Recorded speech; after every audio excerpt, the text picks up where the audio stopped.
트랜스포머 비스트의 서막이 지금 개봉했습니다. 로봇과 폭발, 전투, 그리고 로봇 동물들이 가득해서 누구든지 미소 짓고 만족할 수 있을 거예요.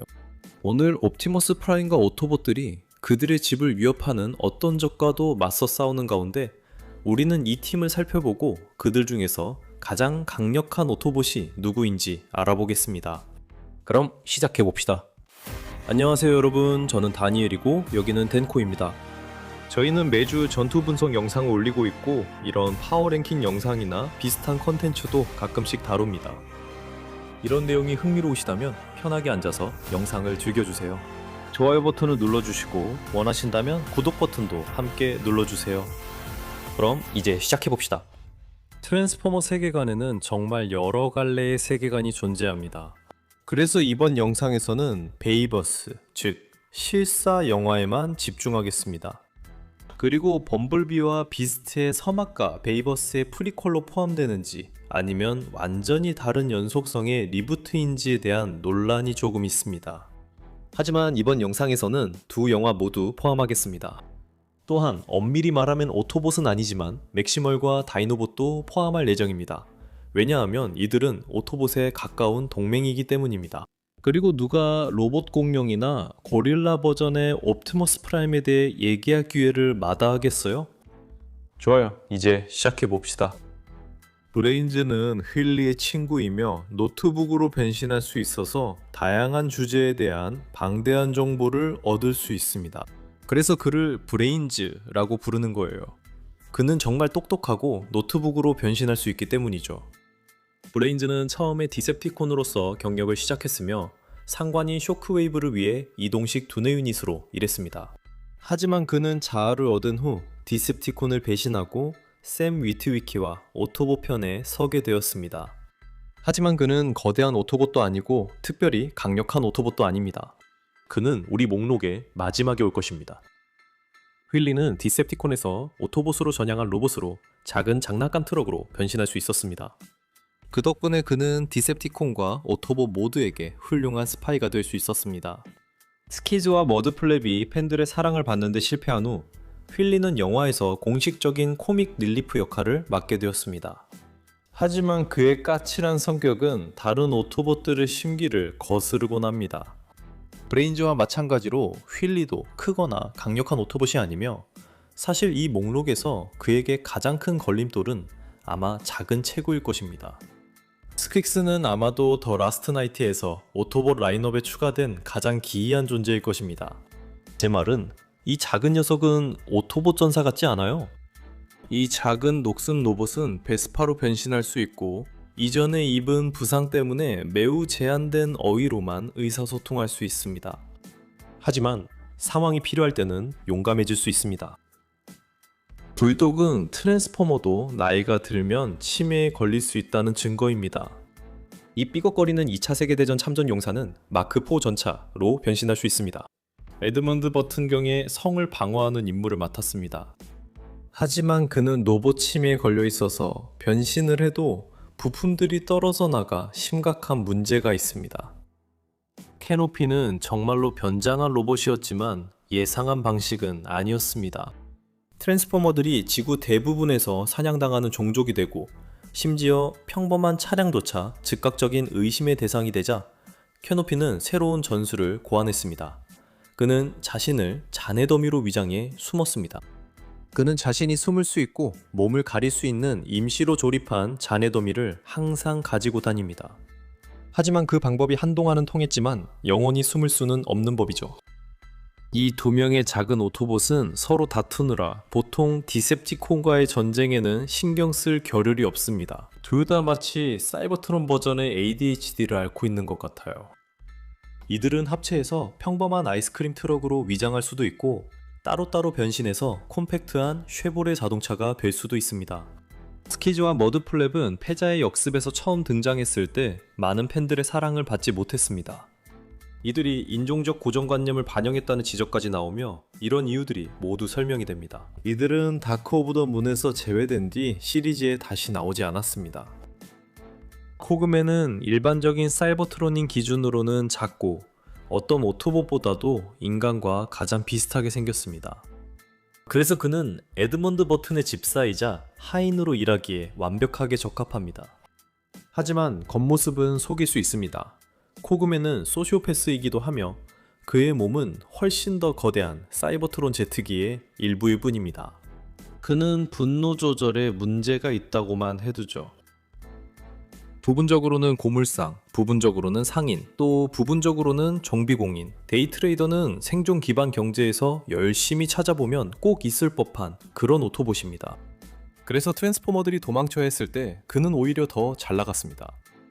본격적으로 싸우는 것보다는 자신의 물건을 파는데 더 관심이 많은 데이트레이더는 항상 자기 자신을 먼저 생각하고 싸움이 벌어지면 항상 주변에서 눈치를 보며 머무르는 경향이 있습니다. 이런 습관은 분명히 다른 오토봇들을 짜증나게 합니다. 트렌치는 지구에서 다른 오토봇들과 함께 숨어 지내던 오토봇 난민이었지만 굴착기 형태로 하루 종일 고철더미에 앉아있는 것에 완전히 만족하는 듯 보였습니다. 디셉티콘과 트랜스포머 대응부대가 그들의 은신처를 발견했을 때 트렌치는 변신하여 하운드와 함께 적을 막아내기 위해 준비했습니다. 그리고 우리는 다시는 그를 볼 수 없었습니다. 기본적으로 그는 여러분이 보게 될 가장 큰 제품 홍보일 뿐입니다. 그 오토봇은 캐터필러 브랜드를 홍보하려고 등장했습니다. 브라운은 강하지만 무모한 오토봇으로 가장 강력한 디셉티콘들과 자신의 힘을 겨루고 싶어하는 욕망을 항상 가지고 있었습니다. 우리는 범블비의 시작 부분에서 브라운이 사이버트론에서 디셉티콘들과 싸우는 모습을 봤고 옵티머스에게 구출된 후 후퇴하라는 말을 들었을 때 그는 그 말을 정말로 받아들였던 것 같습니다. 왜냐하면 그 이후로 브라운을 본 적이 없기 때문입니다. 졸트는 메가트론이 패배한 후 2년 동안 옵티머스 프라임의 부름에 응답해 지구로 온 오토봇 중 한 명이며 전기 능력을 가진 독특한 오토봇입니다. 클리프 점퍼는 먼저 쏘고 질문은 훨씬 나중에 하는 스타일입니다. 그가 인내심을 가지고 모으는 유일한 정보는 디셉티콘이 여기에 있었고 이제 그들은 죽었다는 사실뿐입니다. 사이버트론에서 후퇴한 후 클리프 점퍼는 토성의 위성 중 하나에 불시착했고 그곳에서 2명의 디셉티콘이 그를 발견했습니다. 그는 자신의 이름과 계급 외에는 다른 오토봇들에 대한 정보를 절대 넘기지 않았고 그래서 디셉티콘들은 그를 죽였습니다. 크로미아는 강인한 오토봇으로 항상 다음 전투를 예의주시하며 언제든지 출격할 준비가 되어 있었습니다. 물론 그런 점에서 그녀와 아이언하이드는 많은 부분에서 의견이 같습니다. 이것은 그들이 함께 수많은 전투를 치른 경험과 더해져 수세기 동안 이어진 우정을 만들어냈습니다. 지구에서의 갈등이 격화되었을 때 두 노련한 전사는 다시 함께 싸울 수 있었습니다. 크로미아가 그녀의 자매들과 함께 싸우기 위해 나타났기 때문입니다. 엘리타원은 몇 안 되는 여성 트랜스포머 중 한 명이었지만 그녀는 항상 단순히 예쁜 얼굴 이상의 존재였습니다. 그녀는 영리한 전사이자 뛰어난 명사수로 최소 4마일 떨어진 곳에서도 표적을 명중시킬 수 있었습니다. 총에만 의존할 수 없을 때가 오면 그녀는 보호장치가 없는 이들을 예고 없이 과열시키는 인력장을 방출할 수 있습니다. 엘리타원은 RC와 크로미아의 언니이자 옵티머스 프라임에 가장 가까우면서도 오랫동안 함께한 장교 중 한 명입니다.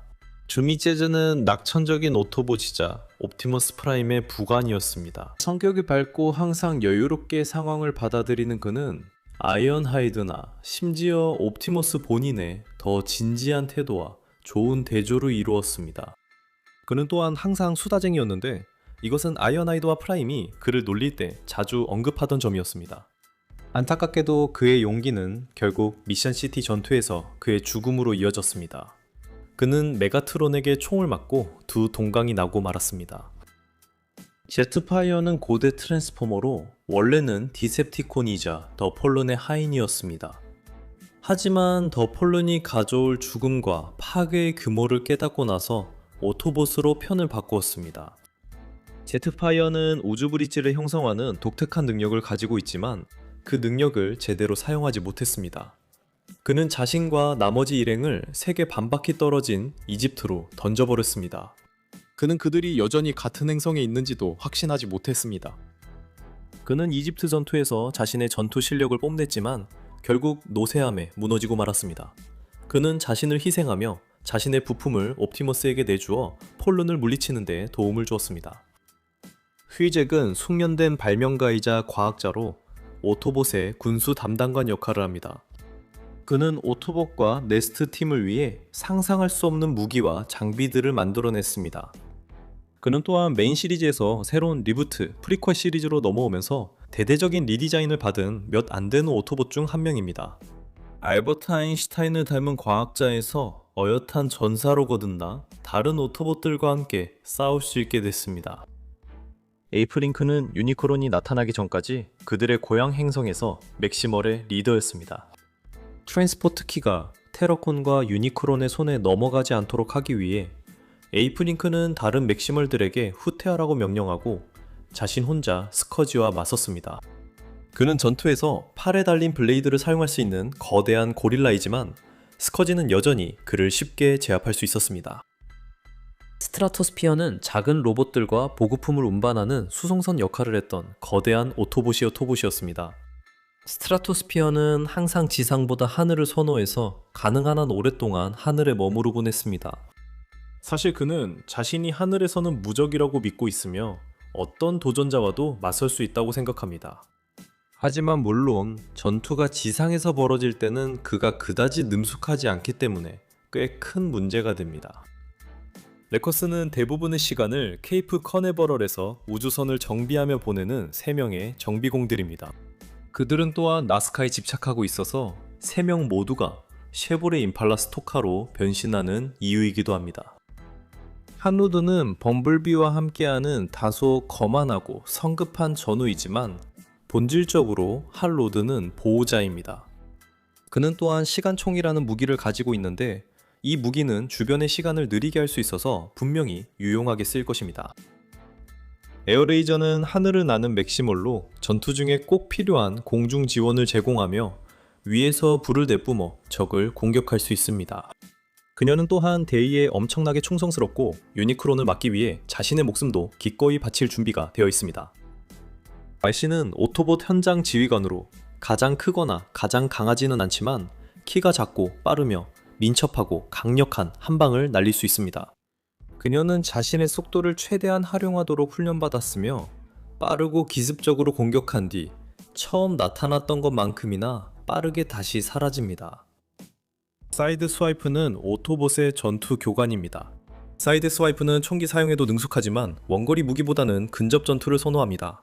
그는 적에게 충분히 가까이 다가가 자신의 팔에 장착된 사이버트로니움 쌍검을 사용할 수만 있다면 어떤 전술이든 사용할 것입니다.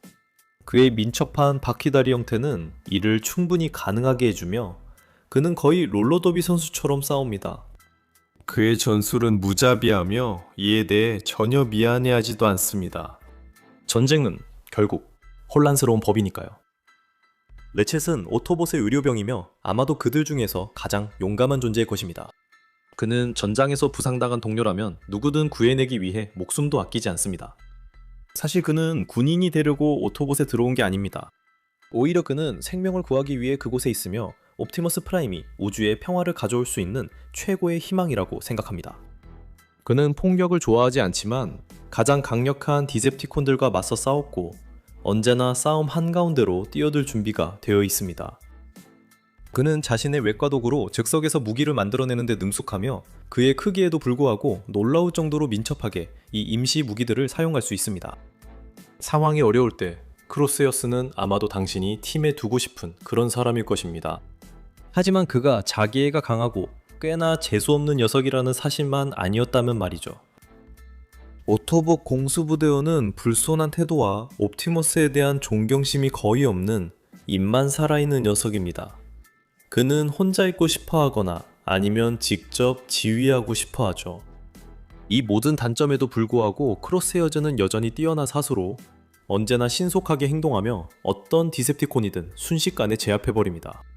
그는 또한 위에서 기습적으로 내려오거나 번개처럼 빠르게 보조 블래스터를 뽑아 적을 기습하는 데에도 능숙합니다. 미라지는 성급하고 다소 무모한 성격으로 알려져 있지만 상대를 속이고 조종하는 그의 능력만큼은 결코 의심할 수 없습니다. 미라지는 투명해질 수 있습니다. 그는 자신과 똑같은 홀로그램을 만들어내어 상대를 혼란스럽게 하거나 따돌릴 수 있습니다. 그는 심지어 인상적인 변신 능력도 가지고 있으며 동시에 여러 개의 대치 형태를 취할 수 있는 몇 안 되는 트랜스포머 중 한 명입니다. 하지만 무엇보다도 미라지는 진정으로 충직한 친구입니다. 드리프트는 말이 적고 고대의 검을 많이 다루는 특공대원입니다. 그는 디셉티콘이었던 과거를 숨기려고 하지는 않지만 검으로 보여주는 쪽을 더 선호합니다. 그의 강점은 자신이 소유한 검들을 완벽하게 다루는 능력과 전투에서의 침착함이 있습니다. 드리프트가 디셉티콘을 떠났다고 해서 모든 문제가 자동으로 해결된 것은 아니었습니다. 그는 여전히 놀라거나 겁을 먹으면 충동적으로 공격적인 행동을 보이곤 합니다.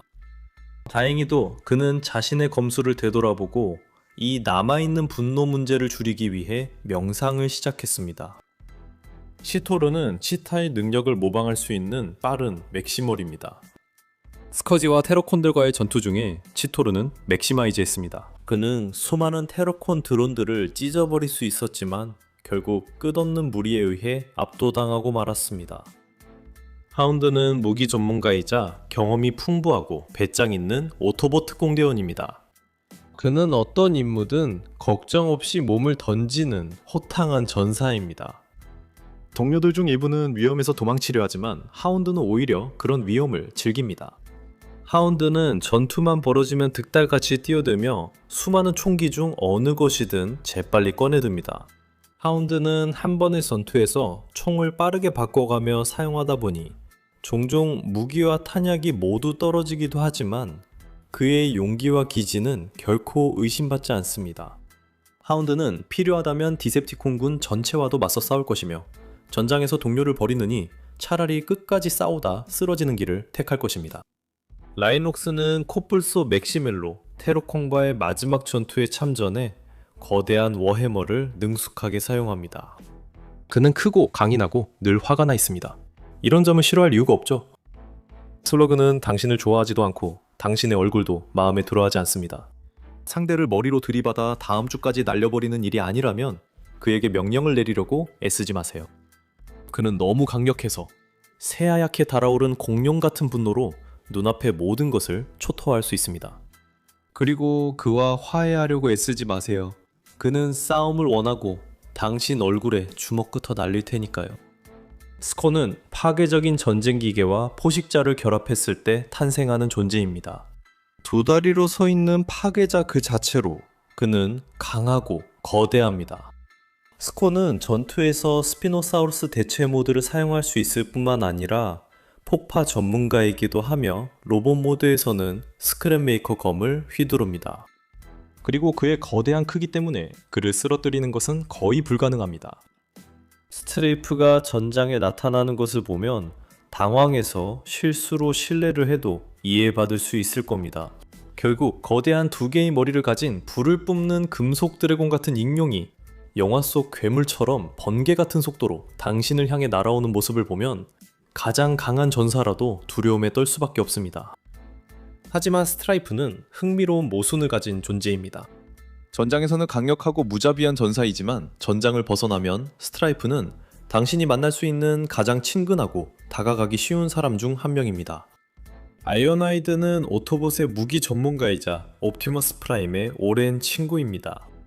그리고 그가 나이가 많은 이유는 그가 강인하기 때문입니다. 그는 아마 작은 군대를 만들 수 있을 만큼 많은 부품을 교체했을 겁니다. 하지만 아이언하이드는 아무에게나 순순히 당해 쓰러질 타입이 아닙니다. 그는 끝까지 싸울 것이고 그 과정에서 자신의 목보다 더 많은 디셉티콘들을 쓰러뜨릴 것입니다. 그는 다른 오토봇들보다 방아쇠를 더 쉽게 당기는 편입니다. 임무를 더 빨리 끝낼 수 있다고 생각하면 오토봇 규칙의 한계까지 밀어붙이려는 경향이 있죠. 그는 작은 제3세계 국가보다 더 많은 총을 가지고 있고 그 총들로 행성을 폭파시킨 적이 있을 수도 있고 없을 수도 있습니다.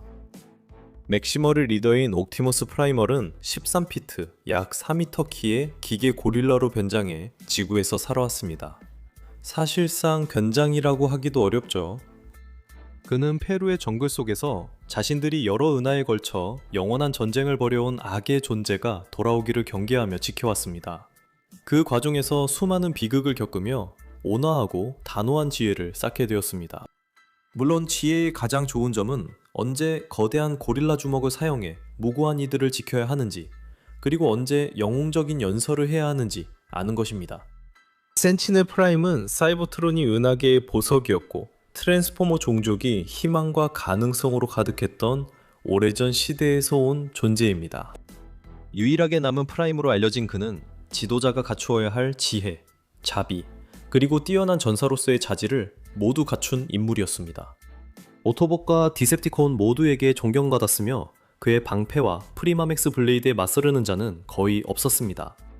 하지만 센티넬이 아크호에서 영원히 사라진 것으로 추정되자 그가 직접 선택한 후계자인 옵티머스 프라임이 그 빈자리를 메우게 되었습니다.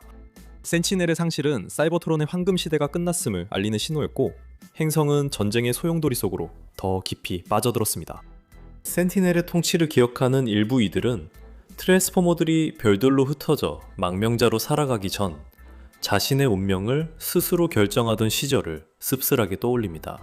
무엇보다도 센티넬 프라임은 굳건한 애국자입니다. 그는 자신의 모든 것을 다해 고향 행성을 사랑하며 그것을 지키기 위해서라면 극단적인 행동도 서슴지 않습니다. 다이노봇의 왕인 그림록은 문제를 해결하는 가장 좋은 방법은 일단 부숴버리고 세부적인 것은 나중에 걱정하는 것이라고 믿습니다.